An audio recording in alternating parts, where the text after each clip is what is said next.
Here we go.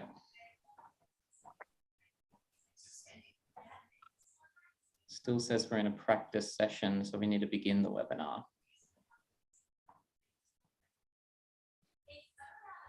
There we go.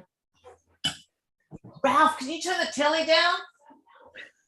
Come on, Ralph. Oh, Ralph. We have people coming in now, a few people there. Hello, everyone. Welcome, welcome, welcome. Everyone's starting to trickle in. Before we begin tonight, as always, it's important that we begin by acknowledging the traditional owners on whose lands we're all meeting here across Australia or over Zoom tonight. Tonight, I am actually up north, a little further north than usual. I'm on the lands of the Gimoy Wallabarayidi in far north Queensland. And Jane, as always, is on the lands of the Camaragal people. And our special guests tonight, Jess and Annabel, are both on the lands of the Gadigal people of the Eora Nation. I would like to pay my respects to all of their elders, past and present, as well as extend a particularly warm welcome to any Aboriginal and Torres Strait Islander people joining us tonight in the audience. I welcome you all to write in the chat what lands you're on currently, because it's important to acknowledge that no matter where we're zooming in from across Australia tonight, we're all on First Nations land, and sovereignty of that land was never ceded. So welcome back, everyone, to the final episode of Reasonings with Jane. How incredibly exciting, bittersweet, perhaps. As always, I'm Hannah Ma. I am one of the Senate candidates for Reason Australia in New South Wales. I'll be running the Q&A at the end of tonight's discussion. And of course, for one final time, our host is Reason Australia's lead Senate candidate in New South Wales. She is the very electable Jane Caro. Let's hope so. Sometimes when I'm standing at the hustings and I don't know, someone who turns out to be a UAP supporter turns up, I don't feel all that electable, but most of the time it's pretty good. Thank you, Hannah. I will miss your very varied adjectives and descriptors for me every week. I can come up with some adjectives and descriptors for the UAP supporters if you like. Yeah, that'd be good. I look forward to seeing those, depending particularly on what happens on Saturday. But I'm delighted to be here, and I am also sad to be that this is the last one of these, because we've had some really remarkable people come to talk to us about some of the big issues in this election. Craig Foster on human rights, Greg Mullins on climate and emergency responses, Bev Baker on older women and their fate, Chris Bonner about public schools, public education, Karen Phelps about health. I'm sure I'm forgetting Nikki Hutley and Richard Dennis about the budget and the economy. So many people giving us their really insightful and thoughtful views on the big issues. And tonight's no different. We've got two people that I have long admired who do incredibly important work in this society, often unsung work, never properly funded work, I'm afraid, but nevertheless unbelievably important. And that is, of course, Jess Hill, who is well known for her brilliant and seminal book, See What You Made Me Do, and the documentary series that came out of that on SBS television. I don't think anyone has done as much to not just shine a light on the conversation about domestic violence and abuse, but also to change the conversation we're having about it. So it's an absolute thrill and delight to have Jess here. She's, of course, a journalist and has a illustrious career doing many things, but her book and her documentary series are why we invited her tonight, and I think they are such extraordinary achievements. And Annabel Daniel is no less important and illustrious. She runs Community Women's Shelters in New South Wales, which is a organisation that works in the domestic violence space, I suppose people call it. It's a funny word. I'm never quite sure what that means, but I understand it to mean everything to do with that is in Annabel's world and her remit. So she was a frontline worker And I think it's incredibly important to hear from frontline workers, and we don't often. So it's really wonderful to have Annabel here. And I know that she understands this issue in a way that many people, those of us who mostly read about it in the headlines, certainly don't. So without further, what's that word they like to mispronounce? I say adieu. I do hear some saying adieu these days, which is kind of interesting. It sort of indicates they want to get out of here, I think, when they say that. But without further ado, I want to get to our questions and our discussion. And the first question I want to ask you both is, I suppose, the kind of obvious one, and the thing that's been really nagging at me throughout this, what seems like a never-ending election campaign. Given the anger on the streets last year, given that incredible outpouring of fury and anger specifically about women's safety, yes, in the workplace, but it did move much more generally than that. Why are women's issues, and in particular women's safety, why is it conspicuous by its absence in this election campaign? We're just not really hearing very much about it.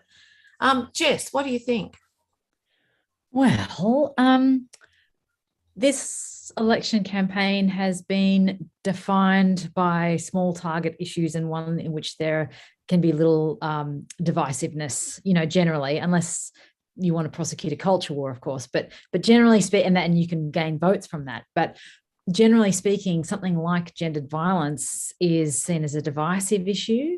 Catherine Murphy from The Guardian memorably articulated Scott Morrison's key strategy throughout all of last year, and pretty much his ongoing campaign strategy is to target men who may be at risk of voting Labor.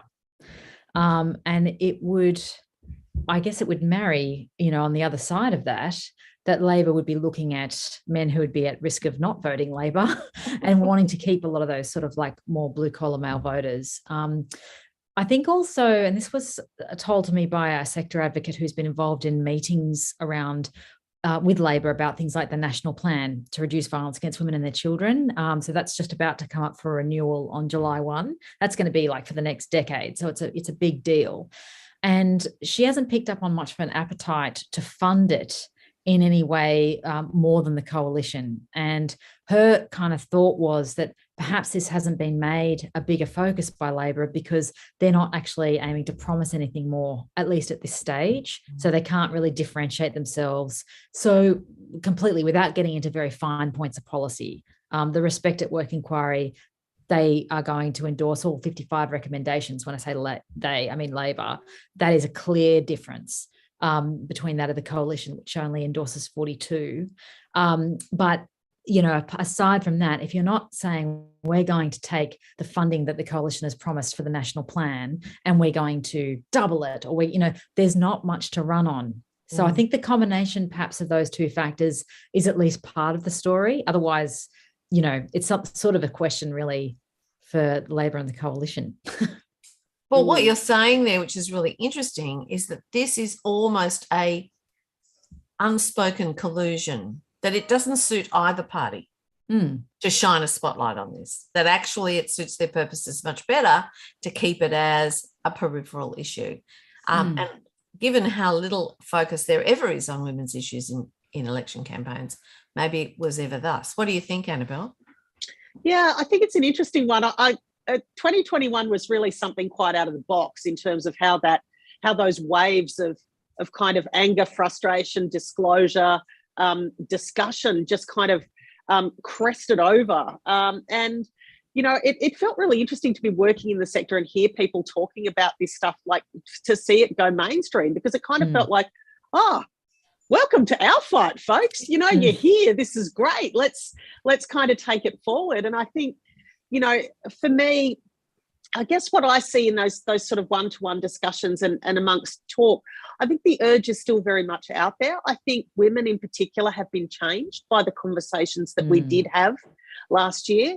And I think, certainly having seen particularly what some of the independent lower house candidates are signing up for, like the Fair Agenda Pledge or what have you, those kinds of things, I think that gives me hope. And I actually think that a lot of those people, indeed, like yourself, Jane, standing up and saying, you know what, we can actually do a better job of this is really one of the heads that's come out of last year's rage, I guess. And so I tend to be an optimist because I work on the front line and I see the best of what people and communities will do.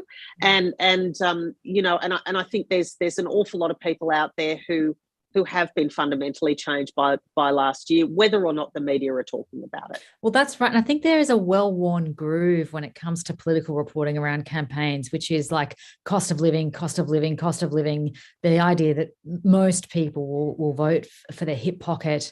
And it's never been the case that gendered violence at a federal level has been an election issue. The only time it's really been an election issue at all is been in Victoria, and that was after the murder of Luke Batty and then the subsequent advocacy of Rosie. And the Daniel Andrews government did something quite unprecedented in running so huge with that Royal Commission and committing so much money to it, but making it so front and centre and really prioritising it. And that's got a lot to do with the Rosie effect. But you know what, I was interviewed the other day by the Herald about this and sort of like, you know, do you think maybe because of COVID people haven't been out in the streets? And it's like, well, no, I think a lot of people would presume that after over 100,000 people marching last year, that journalists could maybe keep it at least, you know, close to front of mind when we're thinking about the major issues that are affecting Australians, that you don't actually need to have protests every other weekend to keep this as a priority issue. I think there was, like, to have a whole year dedicated to it seems to be enough, you know, prior to an election campaign. But yeah, I think that it will be interesting to see if at a federal level in elections to come, somebody experiments with whether actually this could be a vote winning issue. I really am interested in that, because I think when you talk about cost of living, it still seems to be about the cost of living for men. When they talk about jobs, it tends to be about jobs for men. And women's safety goes under the radar because I think it's about women. And hence, you know, we have the situation where, and I've been saying this a lot lately, it's not a hierarchy of issues. People keep wanting me to say, what's your most important issue? I go, they're all meshed in together. It's not like one separate and more important. It's that all of the systemic inequality, lack of attention, and lack of taking the issues that affect women's lives seriously. I mean, childcare is about the only major female, and it shouldn't be female, but it is, issue that's really gotten any kind of traction in this election. And that is all about releasing women's ability to contribute to GDP. And it's a no-brainer that we should be doing that. But even so, there's this enormous resistance. And when I talk about, you know, the problem is we're not taking women's, their right to stay alive and be safe in their homes seriously, which is a fairly fundamental right, one would have thought. We know what the toll is. I know it's not quite one woman a week, but it's sort of getting up there, is killed by an intimate partner. And this has been going on for, well, donkey's years, and probably long before we started counting it. You know, for a long time it went under the radar because no one took a whole heap of notice. So what do you think we can do? We're at an election, we've had a march, we've got all these independent women, and I think there's a direct line between the women independents and the march last year. I think that's where the rage has gone. It's gone into standing for office, which I think is a really useful and practical way for that rage to be channeled. But if that doesn't work, and we don't know what's going to happen in the election, what else can we do to get people to take women's safety seriously? I think Jane, on in the first instance on that, what we can do is that we can insist that in the new national plan we have good targets, and we have accountability. Both sides have committed to establishing a national domestic and sexual violence commission. There's been a commissioner appointed just before we went into caretaker mode. We need good oversight of that plan, and we need to set some targets. Jess and I were just looking earlier today at a plan that's been released in the United Kingdom around their national plan for how they're going to reduce domestic and family violence. And one of the key things that really stood out in that to me was they're saying, we're actually going to police this properly, and we're going to attempt to reduce domestic and family homicides by around 90%, because we're going to take this seriously. And I think that's the kind of thing that we need to do, and then work backwards to say, these are the things that the steps we need to take to get to that point. If you're going to take something seriously, you'll put a number on it and you'll measure it. And I think we have to say, let's set some hard targets like that. Let's say we're going to reduce hospitalizations by, 75%. Let's say we're going to make sure that 95% of women are happy with the service that they receive from police, justice, support services, Centrelink, housing, any of those other services that they need to interact with. Because one of the things that's really challenging for women experiencing domestic and family violence is that they are placed at the moment of crisis at the intersection of any number of systems, 7, 8, 9, 10. It could be family law, child protection, housing, Centrelink, the service system that requires them to get out of a house. You could need to get somebody's name off your Medicare card. There are a million things that you need to do, and you need to be an actor in each one of those systems, and they're all bearing down on you at once. And I think having that view that someone who is going through this needs someone walking alongside them to support them, and then they can, if you are supported to get safe housing, if you're supported to access childcare, if you are supported to access employment, education and training, then ultimately, if you want to look at it through a purely economic lens, your potential is unlocked. You are supported. You can get on the road to that brighter future and work towards, support and security for your family. So it really is about focusing on how we support the individual through those systems. And that's, again, something very concrete that governments of any colour could do. Make sure that this is, focused around the woman who's experiencing the violence, and smooth those pathways for her so all of those things can be achieved. It's interesting you talk about the way almost well-meaning service provision ends up becoming another layer of problem and difficulty and complexity and barrier. And do you think this is because we are still not fully accepting that women coming out of abusive or coercive controlling relationships are suffering from trauma? They have post-traumatic stress disorder, and therefore they need the kind of support and help that we routinely give war veterans, police rescue personnel, coppers who've been the first responder, or paramedics to a terrible incident. And I know there has been some improvement in this area, because we're getting that new hospital in Thirroul via Ramsay Health because of the dogged advocacy of Dr. Karen Williams. And also in the budget, there was $25 million for an outpatient centre dealing with trauma for domestic violence victims. But do you think these are the tiny baby steps that we're just beginning to take, where we're starting to understand the incredible effect on a woman's whole sense of herself and ability to navigate her way through the world when she has been literally abused, sometimes for years, sometimes for decades, and in literal fear of her life? Yeah, Absolutely. I think it's an ongoing trauma response. Also, it's, if it was post-trauma, we'd be in a lot better situation. Right. But because in so many situations, leaving the relationship does not end the coercive control, and may actually either instigate the beginning of it for some people, or exacerbate it, where all of those systems that are bearing down on the woman, like Annabel just mentioned, can all be gamed and weaponized by their perpetrator. It means that there is no there is little space for people who continue to be pursued by someone who is fixated on them. There is little space for them to recover. And at the same time, they are facing, as Annabel said, threats around possible child protection. Their perpetrator may be filing false reports to child protection. They may have filed for custody in the family law system. There are so many ways in which it becomes kaleidoscopic, the ways in which women can be abused once they leave. It's almost like during the relationship, yes, the perpetrator can use systems. They can, spread rumors about them at their job. They can get them to quit. There's a bunch of different things that can be deployed.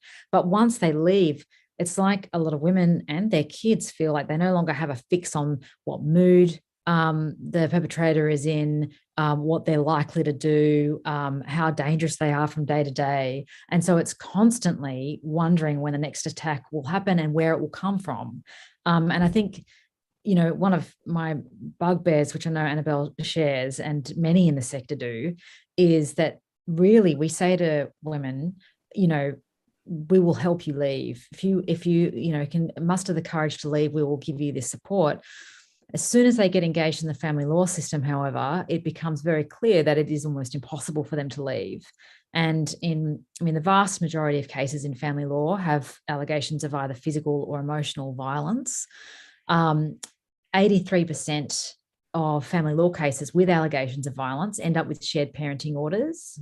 There are horrifying statistics on the number of child sexual abuse allegations that get unsubstantiated by the courts, which means, seem to have no foundation. So really, some of these systems act as enablers for perpetrators and a total ceiling on a woman's, ability to get independence and the ongoing safety of the children. And Jane, just to pick up on a point that you made as well, I think it's really important to note too that these are kinds of things that are only later picked up for women. Your point, it's like we see it in war veterans and we deal with it there. But, yes, it happens in domestic violence relationships as well. Another thing that I would relate that to, for example, is acquired brain injury. You see it in footballers with concussion. You see it in sports. And, oh, my goodness, we're suddenly starting to realise that women who've been in physically violent relationships where they've been hit in the head multiple times over many years have deficits in their executive function, which can, again, as Jess said, be weaponised against them in family court because they can't, properly take care of the children, or they can't plan things, or they can't manage appointments or what have you. We see that happen all the time. We supported a woman who's, and for anybody who might have experienced domestic violence and needs to tune out for a minute, I'm just going to disclose some details about some serious domestic violence. But this woman had experienced multiple blows to the head. The perpetrator used to come up behind her and hit her on the head. And after the course of a number of years, what happened was, that her executive functioning was affected and that he was able to obtain the children from her. And again, this is just one of those examples of the systems. We seem to often recognise these things as affecting men first in the fields where they may predominate, and only later are we seeing the effects for women. But obviously they have, the same kinds of impacts.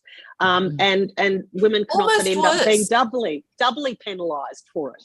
But almost worse, because if you're a soldier or a police officer or a paramedic or whatever, presumably you get some training about the kind of awful situation you might be going into. You kind of know that you may be dealing with all sorts of crises.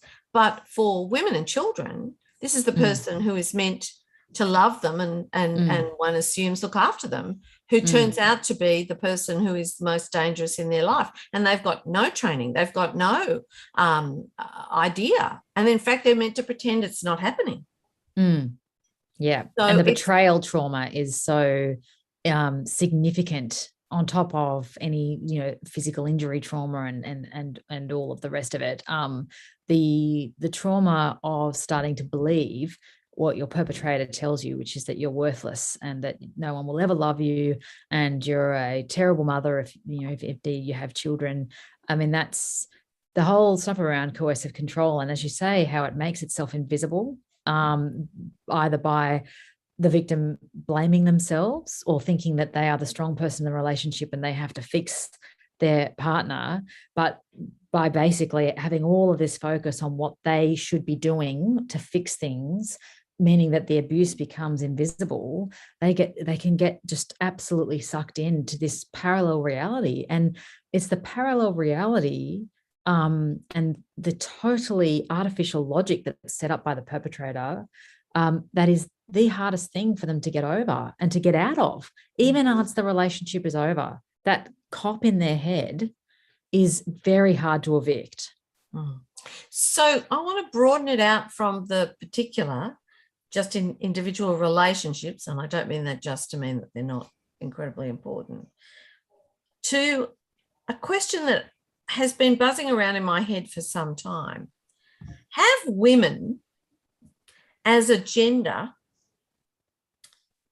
until relatively recently, been locked into a kind of coercive controlling relationship with men as a gender for centuries? Because if you're talking about the way all our systems are basically set up to believe men to operate on male kind of agendas to, first and foremost, it seems, protect men and be most interested in what happens to men, the fact that this election, it suits the political parties better to have those male-oriented conversations than to actually, because they know that if they talk about what's happening to women, they will actively alienate male voters, whereas they know that if they talk about what's happening to men, they won't alienate female voters in the same way. Is this something we're all struggling to escape from? Some of us in our own intimate relationships, but some of us, just generally, and all the bureaucratic shit you were talking about, designed without thinking about what it might be like for a woman struggling in this situation?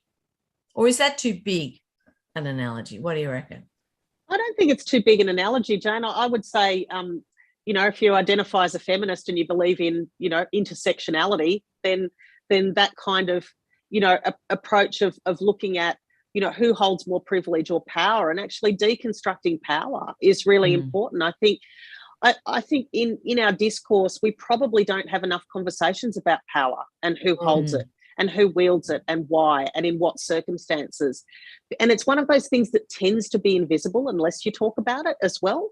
And let's face it, in terms of our legal system, our legal system has grown out of essentially a doctrine that believed, particularly in respect of criminal law, that it was better for 10 guilty men to go free than one innocent man to be convicted. And if that is a fundamental premise, then when you're looking at interpersonal crimes, intimate crimes, and trying to fit those into the system, you're going to see where it falls down. You're going to see that this is why it's so difficult to prosecute so many of them. This is why it becomes so difficult for people to see it anything other than he said, she said, or those kinds of things. It feels like that crimes that predominantly affect women have kind of been bolted on. That the whole system for dealing with them has been bolted on after the thing was generated. And I think there's always improvements to be made. I've got to say, I'm a huge fan of law reform.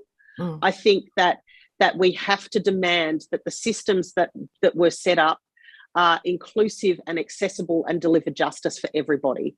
And that's why I'm a fundamental believer in the need to push for law reform, particularly in the area of coercive control. I think that's absolutely essential. And what we need to do is, if we're not getting the outcomes that serve justice, then we need to hold those service delivery mechanisms to account and make them deliver the justice. Well said. What do you think, Jess? Yeah, can't say much better than that. It's interesting, isn't it? Because that whole thing about, 10 guilty men going free rather than, one innocent man being jailed, it really applies mostly when the crimes are against women, not in the more generic crime categories. And I think that largely, I'm at the moment producing a series on consent and ipso facto on sexual violence. And, it's been known for quite a while now, it's talked of quite regularly in the UK, that we have essentially decriminalised rape because the rate of conviction is so low that it's that, and the percentage of total reports that actually even get to courts is so vanishingly small, that we talk a lot about sort of climate change deniers. I think that we're a country and a society of rape deniers, where we'll believe a statistic like, 1 in 4, or 1 in 6, or what, all the other statistics that we have about physical or sexual violence. But when it comes to actually looking at it case by case, we won't believe it happened in that case. And it's that whole thing of everybody knows someone who's been raped, but no one knows someone who raped someone. Yeah. And so there's this thing of like the invisible perpetrator, the floating perpetrator, who is no one we know. Yeah. Who is somewhere out there in the shadows, but actually could be your best friend or your lover. In fact, more likely to be. But yeah, I'm with Annabel, it's nice to imagine, and it's helpful to imagine the sort of utopia that we could march towards, that we could work towards, and the sorts of things in our systems that we need to sort of almost abolish and build from the ground up. But the reality is that is always done in fits and starts. And I think that law reform it's not sexy, it's hard, and it's thankless in a lot of cases, but it's the only way to go in terms of increasing safety for particularly women and kids now, rather than waiting for like a utopian future in which, communities are able to manage this themselves without the assistance of a justice system, for example. But it's very difficult. Yeah, I had an interesting response to my book, The Mother, from Alistair Nicholson on Twitter, who was a family court judge. And he did a long thread. I mean, it was enormously, I was thrilled to read it. And he basically said he felt that it was the adversarial nature of our court system that did not suit family law at all. And that, as you said, Annabel, it's been bolted on. It's almost been forced to fit. And that he was saying there has to be exactly what you were saying, Jess, there has to be comprehensive law reform to see how these legal systems can better suit women. I thought that was really actually quite exciting to hear a family court, a retired family court judge. Retired judges are worth their weight in gold. If you notice, they came out today with a big letter. It's like they're freed up to talk in ways they never could before. But it seemed that is giving a kind of gravitas to the idea that comprehensive law reform is required. I'm interested, though. We're coming close to when we'll open the floor to questions, but I do think we were talking earlier about how the rage of the Women's March, which was about respect at work, it was about women's safety, it was, I think, an outgrowth of #MeToo in 2017, and the realisation a lot of women had about what had happened to them. There's long been a saying, hasn't there, that if women told the truth about their own lives, it would change the world. Well, women are starting to tell the truth about their own lives, and it is starting to change the world, because the Teal independents are making our usual way of doing political business suddenly feel very under threat. Do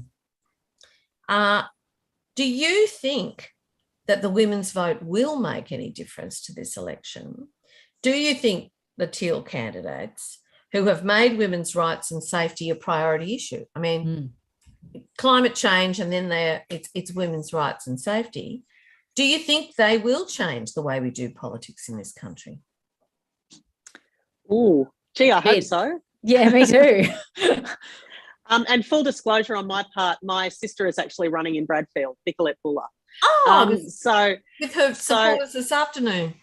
Yes. So, look, I think it's incredibly interesting who's running. And for me, to sort of look around, women of a certain age, just having a look around and sort of saying, well, we can't do a worse job of it. Let's get in amongst it, And I think that for me is really heartening. I'm not rusted on politically anywhere. I'm a huge fan of democracy, though, an absolutely huge fan of democracy. And to me, I think this is democracy in action, and I love to see it. And I think what's really heartening for me in watching that and seeing those commitments is that these are women with lived experience of women's lives. You know, they have been through some stuff. They've worked in business, they've worked in government, they've worked outside of politics. And I think, you know, for me, that's demonstrating a roundedness to some of their candidature that hasn't been evident in our political discourse for a number of years. And so, as a fan of democracy, you know, quality people add to quality debate, surely. Exactly. And I think, like, you know, this is a really, like, it's obviously been an evolving thing from, you know, Helen Haynes, Zali Steggall, you know, that this is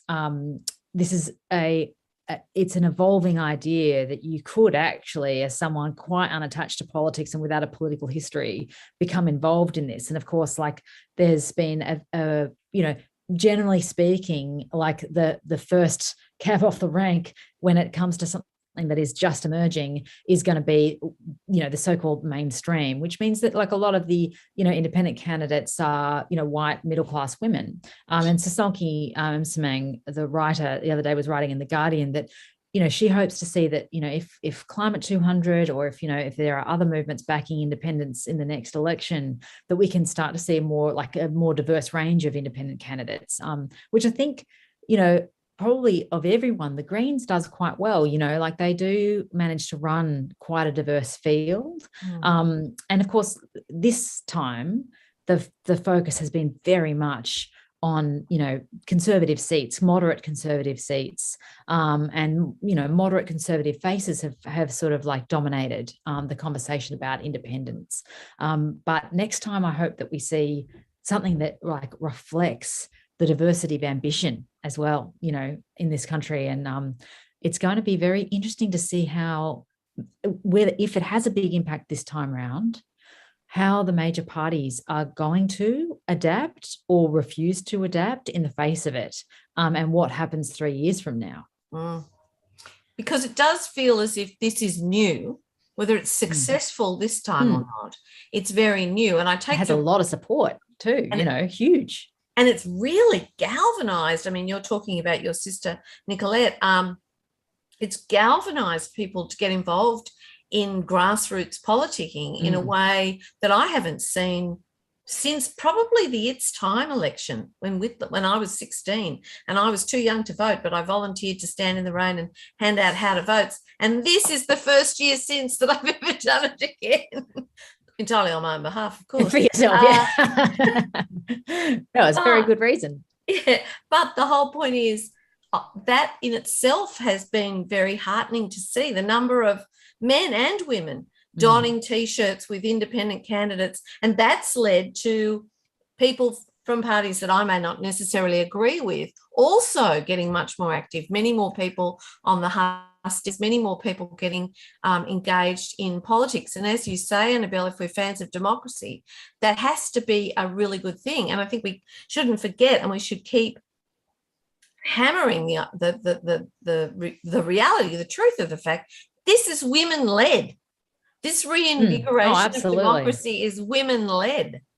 Well, the youth climate movement is largely women-led as well. You know, a lot of this sort of, like, you know, care movement is female-led. And I think, you know, as somebody who grew up in the McKellar electorate, which has been, you know, coalition held for, I don't know, 70 plus years, what's been interesting to see as the independent Sophie Scamps has been, you know, really getting quite a lot of momentum is the return of intellectual conversation around politics to that area.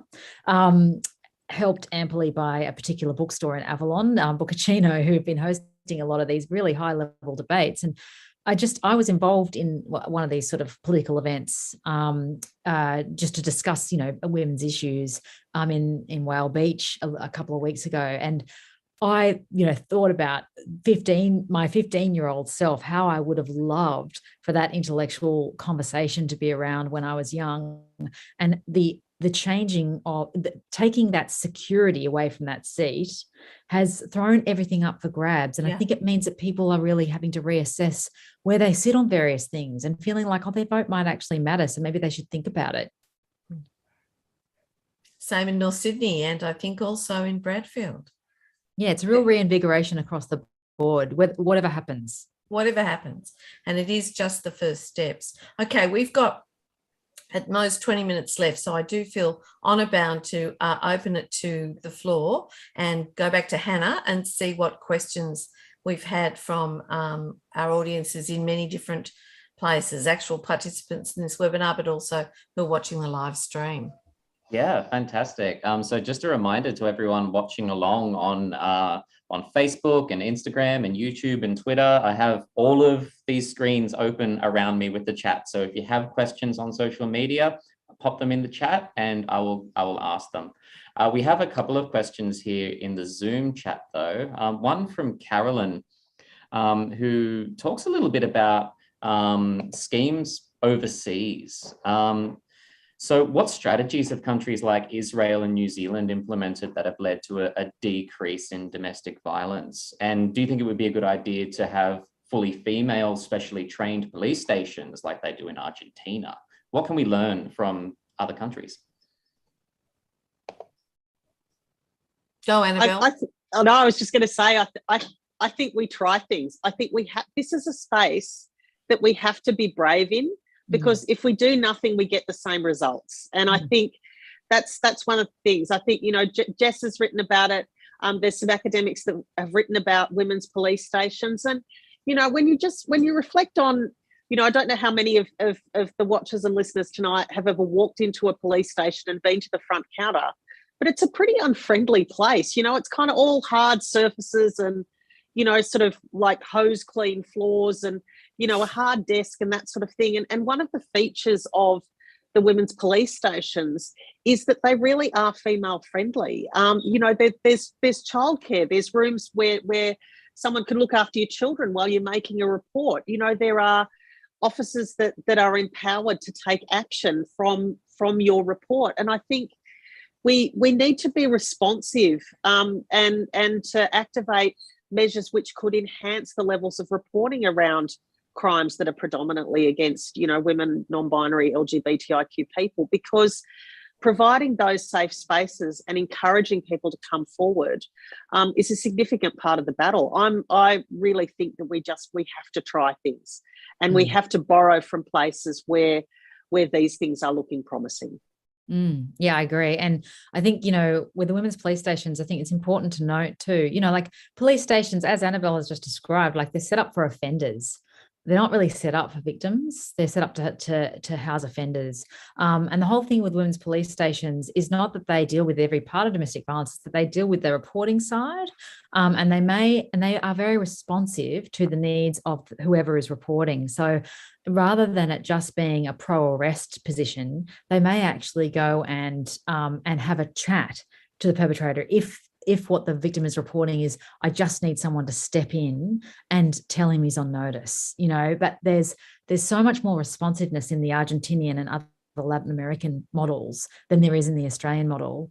But also that, if the offender needs to be dealt with, if there's a dangerous situation, those female police aren't necessarily the ones who are going to go do that. They work in tandem with the regular police, but that the place of first contact and first reporting is this, a specialist, friendly, accommodating station. In Queensland, the Women's Safety and Justice Task Force recommendations from the Hear Her Voice report that's just been endorsed by the Queensland government, they're looking at co-locating domestic violence services and police so that there is that really clear understanding and accountability feedback loop, which is also really important. I think that I'm not aware of particular things in New Zealand and Israel that have reduced the rates of domestic abuse. I actually hadn't heard that, so I'm going to go and look that up. But there are, when we look towards the more local government level in Australia, we see strategies that really work in the local environment. And what we hear a lot, particularly from First Nations advocates, is our community services know how to respond best to the needs of our community. And that's not just it's particularly an Indigenous issue because of the particular cultural needs in that area, but it's actually, it applies to communities across Australia. And justice reinvestment, which I've talked a lot about, is particularly effective at reducing statistics of domestic violence related assault and other related domestic violence offences, but also increasing things like the rate of children graduating high school, reducing the rate of child removals, that you can see the whole system is improving. You don't just get one or two metrics that are doing better. And that's what, it's such a feminist approach to, as you guys have both, Jane and Annabel, pointed out, to think of this as a system, not to think of it as discrete categories that we need to improve, but to go, okay, let's have a look at this community. How can we go to all the different pressure points and try to improve life for the people who live in this community and intervene early so that it doesn't reach the point of homicide, so it doesn't reach the point of horrific entrenched coercive control and child removal and all the rest of the things that flow from that. So I actually think that there's quite a lot to be taken from what's happening in Australia in smaller areas, and to not just pick that up and copy and paste it into other areas, but to take the lessons and then engage with communities to say, how would you adapt this to your conditions? Absolutely. Do we have more questions, Hannah? Yeah, so there's an anonymous question here in the Zoom chat from a person who says that their ex has been charged with multiple offences and no service out there has been able to help them afford and to move somewhere safe and affordable. They've done some small things like setting them up with a camera and change their locks and whatnot, but they still know where they live. They've been through every service out there in the last 9 months and still nothing. So why is it so incredibly easy to fall through the cracks? Yeah, I think that's and firstly, I'd like to say to the person who has anonymously put their question forward, thank you for trusting us with your story and for sharing that with us. And it's one of those things that, as somebody who has worked on the front line and been an advocate, I'm so sorry to hear that this has happened and that this is the situation. And I think this does go back a lot to those, the systems that we are just talking about, and indeed to some of the issues that Jane has raised at various points in her advocacy, which is, it is one thing to leave or, to get away from the violence. It's another thing to be safe away from it. And where would you go? Because one of the critical issues, and one of the things that, again, hasn't really raised its head so much in this election campaign, is the issue of affordable housing. It is becoming more and more and more competitive, and it is incredibly difficult to actually find those pathways out of crisis or transitional housing and into an affordable rental anywhere. The Anglicare report was released in April, which is a report that one of the larger charities in Australia does that looks at rental affordability. And there were 6 properties across Australia that were affordable if you were on New Start allowance, and every single one of those was in a share house. So when we're talking about why doesn't she leave, it's also, well, where would she go? Because it is about finding affordable housing. It is about a large-scale commitment of any side of politics to affordable housing. And also there is a significant issue. We can say that the side of justice should say that it must remain that the woman should be safe in her own home. That we can put those supports around it. It's not fair that she is the one that has to uproot herself, her life, her children, her connections, her networks, and go somewhere else in order to be safe. However, one of the difficult things is that it's one thing to be able to stay in your own home. It's another thing to be able to afford it, because what we often forget is that marriages or a partnership, a live-in partnership, is an economic unit as well as a relationship. And when you separate those two things out and you say, okay, well, you have to find somewhere to live and you have to afford it and you have to, be able to maintain the rent or the mortgage on the property that you're staying in, it's often not a long-term solution either. So, I think that in terms of domestic and family violence, being able to leave safely or being able to stay safely, we can't ignore affordable housing and a national plan for affordable housing as a key plank in that strategy to keeping people safe. And again, I know that's a high-level response to a very individual issue. And I would just say that, you know, it's incredibly difficult and disappointing to not be able to have an affordable rental as somewhere to go. Yeah. They all merge into one another, don't they? Do we have more questions, Hannah? So the lovely Fiona Patton has actually jumped in the Q&A with not a question, but a comment pointing out that family violence is the most common reason for homelessness. And our anonymous attendee has sort of updated, you know, again, talking about the intersectionality and looking through this through an intersectional lens, like saying that they're single, disabled mum, and doing this all with that combining in, and, you know, not being able to get approved for a carer payment makes it all so much more difficult. So the role of intersectionality is so important. It is. And I think one of the things, you know, if you wanted to, someone explained it to me really well once, or I read it somewhere that said, you know, some of us are actually playing the game of life on much harder default settings than others. You know, if you're a white middle-class man with a professional background and a good job, you're basically navigating your way through life on the easiest default setting there is. And if you want to add any one of those intersectionalities, such as being a woman, being disabled, being a carer, you know, not having English as a first language, in any number of those things immediately defaults the game to a much harder position. And I think the questioner is absolutely right. It's the intersection up against any number of those pressures and difficulty points that do make it so much harder to navigate through. And of course, homelessness in and of itself predisposes you to higher risk of sexual assault and abuse, because, I mean, women's homelessness is actually a hidden problem because women can't sleep in the streets in the same way. I mean, men sleeping in the streets are not safe, I'm not saying that, but nevertheless, there is an added layer of fear and a sense of vulnerability amongst a lot of women who find themselves with nowhere to go. And they may have shown enormous courage in escaping a terrible and corrosive relationship, but then they end up facing such an appalling alternative. Sometimes I think it's almost as if we tacitly, it's gaslighting, you know, we're really wanting women to stay. You know, that's what the society tells women, and that's that thing of like so many women, and of course disproportionately from, you know, lower socioeconomic backgrounds, but from you know, from all backgrounds, look at their situation and they think, I choose violence or control, or I choose poverty. That's what and what are my kids more likely to be disadvantaged by, living in a car or living with this man who dominates us?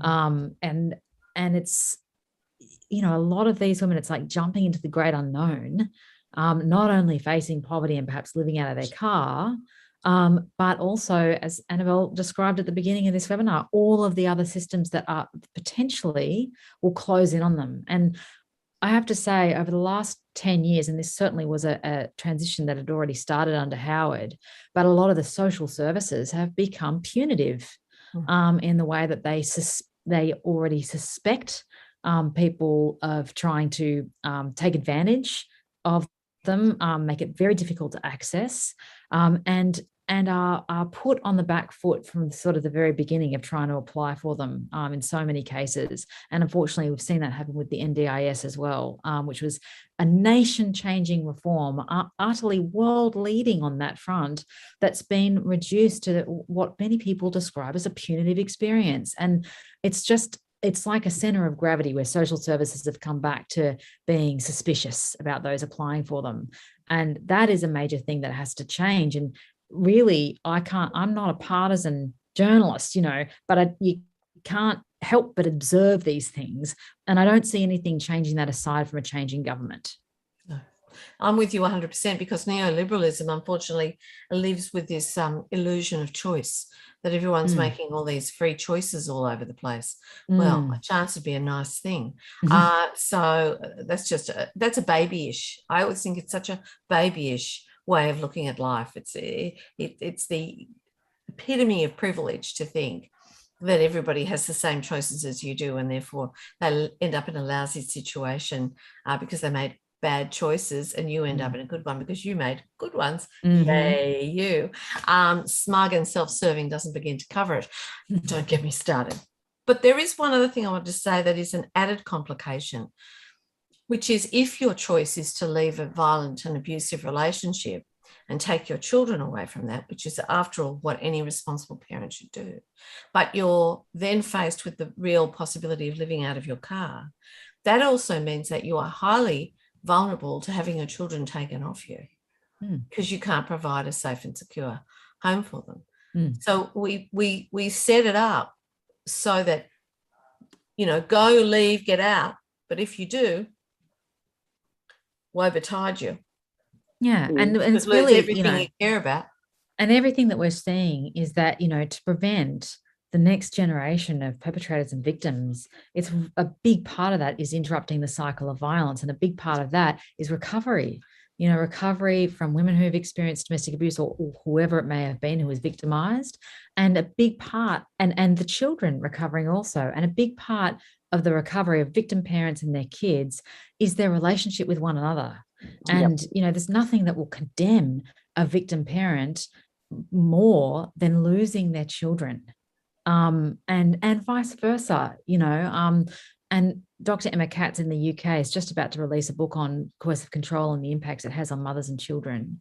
And recovery is just massive in terms of interrupting this cycle of violence. So unfortunately, we need to break out of this very, very Western categorical way of thinking that says prevention happens through school education only, or prevention happens, that early thing of like changing people's minds to, changing people's expectations of the world that have been set up by their experiences of violence, where we intervene and say, no, you don't need to expect that anymore. And what you can expect is support and help.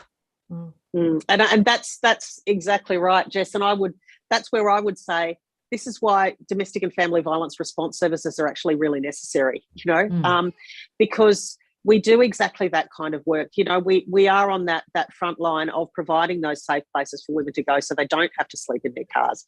Do we have enough of them? Absolutely not. We could easily double the number of the services that we have and still probably not meet the need, although it would go a long way. But we also, people who know systems are the advocates who walk alongside you while you do this, while you get through your crisis, while you sort through the systems, while they'll sit beside you and help you fill out the forms. They will help you navigate the complex systems and will advocate for you because they understand how those systems bring pressure to bear on women who are leaving. And to Jess's point as well, the specialist services also have workers who are dedicated to helping rebuild the relationship between mothers and their children and getting them on the path to the right trauma services and professionals that will help. And that's why responding to domestic and family violence is actually a professional job.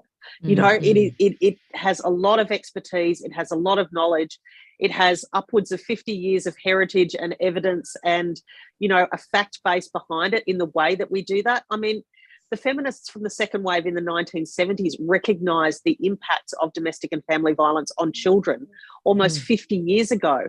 Yet suddenly we're somehow just rediscovering it now, and this is the thing. I think the work that we do always has to push back and always has to advocate against this almost institutional forgetting of the things that happen to women and children. We have to keep this high on the agenda. We have to keep advocating, and we have to know that responding to this is skill, it is profession, it needs to be funded by governments, by philanthropists, by communities. It needs to be invested in so that women and kids are supported to recover from trauma and can have those futures that they actually deserve. I'm wondering, and I wonder if the other women who are standing for office and all those men and women who are supporting those women who are standing for office are thinking to themselves, as you said, We have been yelling and screaming about this for half a century, very loudly. And I'm sure there were women and men talking about this long before half a century ago. But Aboriginal women in particular have been doing this work for a very long time. Is this one of the reasons why there is the rise of women wanting, and we saw it after Trump as well, with the women entering Congress and the Senate in America in huge numbers, and intersexual women as well, entering in huge numbers back then. So there's this drive all over the world of a kind of final impatience of we can't wait for the blokes to go, oh, sorry, we should do this. We have to get in there and do it ourselves. Totally. Get in there, Jane. I'm doing my best. I'm doing my best. You two can stand next time. Hannah's standing as well. We're all doing our best here. I would recommend as we move into this election and whatever happens to it when we move to the next one, what we want to see is more women actively standing for office and supporting other women standing for office, because I can't see any other way that we are going to get the forward momentum that you're talking about and the sensible solutions that we already know what to do. We just need the political will to do it. And we have the funds to do it too. And I think having that the injection of professional expertise, where it's not just been like a lifetime in politics, which is, not to downgrade that's an amazing public service, but it can narrow your perspective somewhat. But to have these professionals sort of entering politics who haven't had to sort of work through a party machine, haven't had to make the compromises that you have to when you're working up your way up the party, it does change the equation somewhat. It can be sort of messy and unpredictable, but in sort of a fabulous human way. No change happens without a bit of mess. Yeah, that's right. I would have thought. I think we have gone 2 minutes over time, Hannah. So we probably have to say, this is because it's such an absolutely riveting subject and conversation. And Jess and Annabel, you've been so wonderful in sharing your knowledge and your compassion and your empathy. Thank you, Jane. I really appreciate it. Thank you. Lovely to be here. Thanks, Annabel. Thanks, Jess. If I may, I might just acknowledge something that Rana has put in the Q&A as well, saying that they've been doing some work working with trans and gender diverse and also people in same-sex relationships in helping to create spaces for them to address domestic, family and intimate partner violence, because it is something that there are definite barriers there. You're doing wonderful work, and I would also point you towards sayitoutloud.org.au, where there are lots and lots of wonderful resources for members of the LGBTQ community as well. Fantastic, and really important to mention. Thank you, Hannah. Okey-doke. Well, that might wrap us up for the final episode of our reasonings. Jess and Annabel, thank you so much for joining us tonight to talk about this critically important topic. Thank you, Hannah. Thanks for hosting. Yeah, thanks so much. Thank you both. And thanks for everyone. Best of luck. Yes. Let's keep our fingers crossed for the election. Thanks, everyone. See you on the other side. Bye. Bye. The other side.